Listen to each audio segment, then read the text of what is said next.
18 বছরের মেয়ে আর 21 বছরের ছেলে না হলে বিয়া দেওয়া যাবে। 18 বছরের মেয়ে হতে হবে আর 21 বছরের ছেলে হতে হবে। যদি না হয় বিয়ে দেওয়া যাবে না। যে বিয়ে দেয় তারা অপরাধী।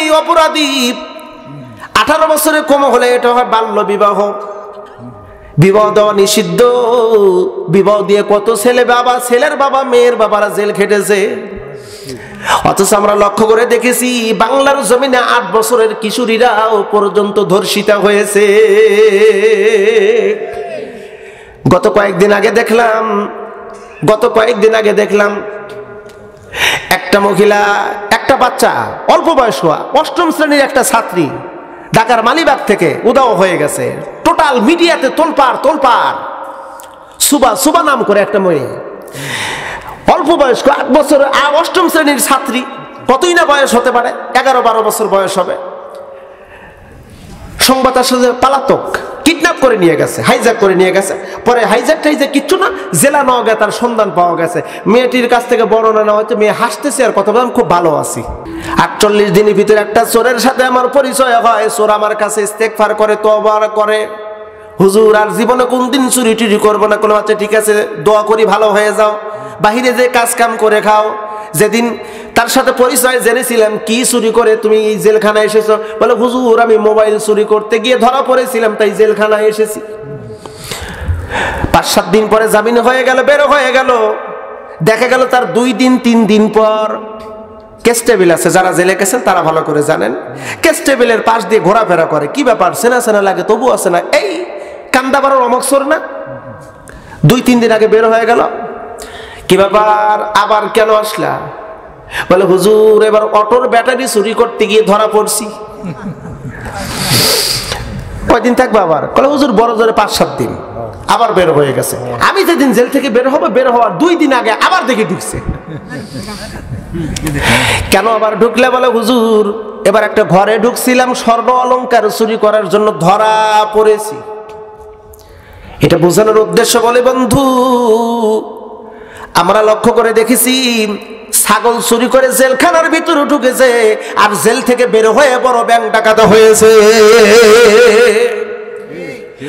একটাবার যদি একটা চোরের যদি হাত কাটা হতো, এই যে নাটোর উপর এই গ্রাম, এটা হলো পারকল। এই পারকল গ্রামের একটা চোর ধরা পড়েছে, আইন হয়ে গেছে। আইন এবার বলবৎ হবে।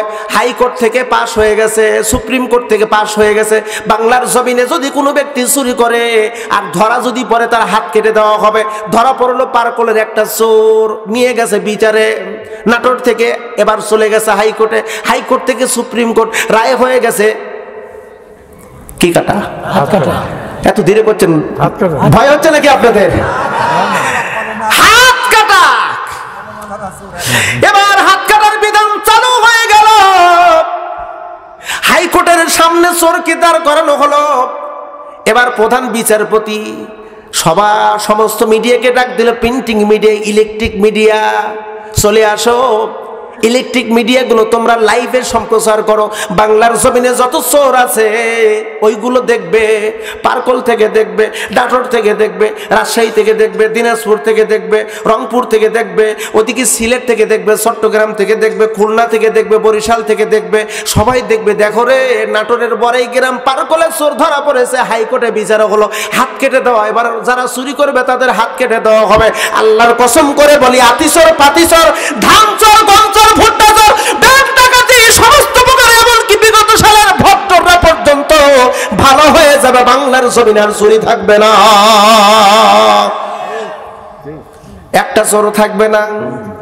দুঃখজনক হলেও সত্য বন্ধু, ওরা বলে কোরআনের সাথে রাজনীতির কোনো সম্পর্ক নাই। কেন বলে বুঝে দেখেন, তার কারণ ওরা জানে কোরআনের সাথে রাজনীতির সম্পর্ক আছে। এই কথা যদি বলা হয়, তার মানে কোরআন দিয়ে সংসদ চালাতে হবে। সংসদ চালাতে গেলে তো আর চুরি ডাকাতি সাদাবাজি করা যাবে না। আমাদের দেশে 2টা খনি আছে ভাই, গোপন খবর আপনাদেরকে বলে যাই, মন খারাপ করবেন না তো। তাই আমাদের দেশে 2টা খনি আছে। সৌদি আরব পাইছে স্বর্ণের খনি, তেলের খনি। দুবাই পাইলো তেলের খনি, স্বর্ণের খনি, আর আমার বাংলাদেশে আছে চোর আর চাঁদাবাজির খনি। একদল খেয়ে গেছে চুরি করে, আর একদল খাচ্ছে চাঁদাবাজি করে। নাম আমি না বলি, নাম বললি অনেকই বেজার হয়। চোর আর চাঁদাবাজদের দখল বাংলার জমিন। এ মুসলমান, একটাবার কোরআনকে সংসদে না, আল্লাহর কসম করে বলি, চোর চাঁদাবাজ বাংলার জমিনে থাকবে না। একটাবার কোরআন যদি সংসদে যায়, বাংলার জমিনে চোর চাঁদাবাজ একটাও থাকবে না। ওরা পায় তারা শুরু করছে বিভিন্ন ভাবে। তবে আমরা এক কথা বিশ্বাস করি, আল্লাহ পাক সুবহানাহু ওয়া তাআলা ওয়াদা দিয়েছেন, বান্দা তোমরা যদি মুমিন হও আমি তোমাদেরকে বিজয় দেব। প্রিয় বন্ধুরা, বাংলার জমিনের 18 কোটি মানুষের 16 কোটি মুসলিম, 16 কোটি দরকার নাই, 1 কোটি মুসলিম যদি পাক্কা ইমানদার হয়, আল্লাহর কসম করে বলি, এই কোরআন দিয়ে সংসদ পরিচালিত হবে ইনশাআল্লাহ। প্রিয় বন্ধুরা, ভালো করে বুঝবেন, আমি কিন্তু ধারাবাহিকভাবে কথা বলার চেষ্টা করতেছি, মন খারাপ করবেন না। আল্লাহর আইন, লা ইলাহা ইল্লাল্লাহ কালেমার অর্থ তো জীবনে মেলা দিন শুনেছি, আজকে শুনে যান। একটাও মুখ বানাওটি কথা নয়, মুখ বানাওটি কথা নাই। নাকি সন্দেহ হচ্ছে আপনাদের আমি কোনো দলের দালালি করতে আসছি নাকি? না না, আমি একটা দলের দালালি করার জন্য এসেছি, সে দলের নাম হলো ইসলাম। ইসলাম ইসলাম ইসলাম দলের দালালি করার জন্য এসেছি। আপনি মরার পরেও নিজেও এ কথাটা সবাই বলে দেয়, সবাই বলে, নামাজ পড়ুক চাই না পড়ুক, নামে মুসলিম হলেই হলো। কবরে নামাবে, নামানোর পরে বলবে বিসমিল্লাহি ওয়াবিল্লাহি ওয়া আলা মিল্লাতি রাসূলিল্লাহ। হুজুর আপনি বলেন না? জি। আপনার মনকে বলেন না, হ্যাঁ কথা বলেন না কে? বলে বিসমিল্লাহি ওয়াবিল্লাহি ওয়া আলা মিল্লাতি রাসূলিল্লাহ বলে তাকে মাটি দেওয়া হয়। এখন কথা হলো, বিসমিল্লাহ আল্লাহর নাম, বিল্লাহ আল্লাহর বেলায়, আল্লাহর নামে, ওয়া আলা মিল্লাতে রাসূলিল্লাহ, রাসূলুল্লাহর দলে রেখে গেলাম, আল্লাহ তুমি কবুল করো। এটি কিন্তু দোয়া করা হচ্ছে। এখন দেখা গেল সারা জীবন ভরা লেনিন কালমার্সের দলে চলেছে, জিয়ার দলে চলেছে, হাসিনার দলে চলেছে, এরশাদের দলে চলেছে, রাসূলুল্লাহর দলে চলে নাই। আপনারা উত্তর দিবেন যে লোকটা সারা জীবন মানব রচিত আইন মতবাদ প্রতিষ্ঠিত করার জন্য মানুষ যে দল তৈরি করছে সেই দলের পিছনে চলেছে, ওই মানুষটাকে যদি কবরে দেওয়া হয় আর যদি বলা হয় ওয়া আলা মিল্লাতি রাসূলিল্লাহ, বলুন তো ওই লাশ রসুল দিয়ে কি করবে? কবরে 3টা রাজনৈতিক প্রশ্ন করবে। অনেকে বলতে, হুজুর এমন কথা তো কোনোদিন শুনি নাই। রাজনৈতিক প্রশ্ন করবে কবরে 3টা। জোরে বলুন কয়টা? যারা পিছনে আছেন বলতেছেন না, আমি মনে করব আপনারা আমাকে শত্রু মনে মনে ভাব নিচ্ছেন। কবরে প্রশ্ন করবে রাজনৈতিক 3টা প্রশ্ন। 1 নাম্বার প্রশ্ন, মান রব্বুকা, তোমার রব কে ছিল? তোমার রবকে। এক কথা বললে হবে না বাবা, আল্লাহ আমার রব ছিল এ কথা বললে হবে না। ফেরাউনও দাবি করেছিল আনা রব্বুকুমুল আলা, আমিও তোমাদের রব। ওকে সৃষ্টিকর্তা রব দাবি করেছিল না না। এবার ছোট্ট একটা শিশু সবেমাত্র আপনার সন্তান জন্ম নিয়েছে, ওই সন্তানটাকে কোন জীবন ব্যবস্থার মাধ্যম দিয়ে এবার পরিচর্যা করবেন, লালন পালন করবেন? দেখেন, এবার আপনার সন্তান হলো, সন্তান হওয়ার মধ্যে প্রথমেই 7 দিনের মধ্যে তার একটা নাম রাখা দরকার, সুন্দর একটা নাম। সাম্মু বিসমি, রসুল বলেন সুন্দর দেখে নাম রাখো, সাম্মু বিসমি। আমার নামের সাথে লা কুনিয়াতি, আমার কুনিয়াত নাম রেখো না, সুন্দর নামের ভিতরে আমার নামের সাথে নাম মিল করে রাখো, প্রিয় নবীজির কথা। এবার আপনি নাম রাখলেন, সেখানে আপনার ইসলাম নামক জীবন ব্যবস্থার যে আইন প্রণয়ন আছে, ওই আইন প্রণয়ন অনুযায়ী সন্তানের নাম রাখলেন না, নাম রাখলেন হলো হর্তকি, ফুটবল, রুইতন, লিটন, বুলেট। নাম আছে, আছে নাই যে তা কিন্তু না, আছে কিন্তু।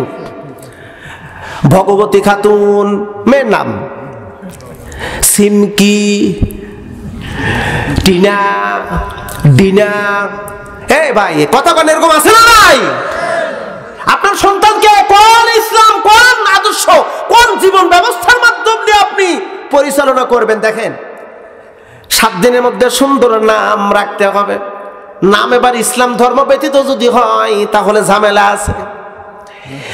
এ প্রিয় বন্ধু, নাম রাখলে আকিকা করবেন।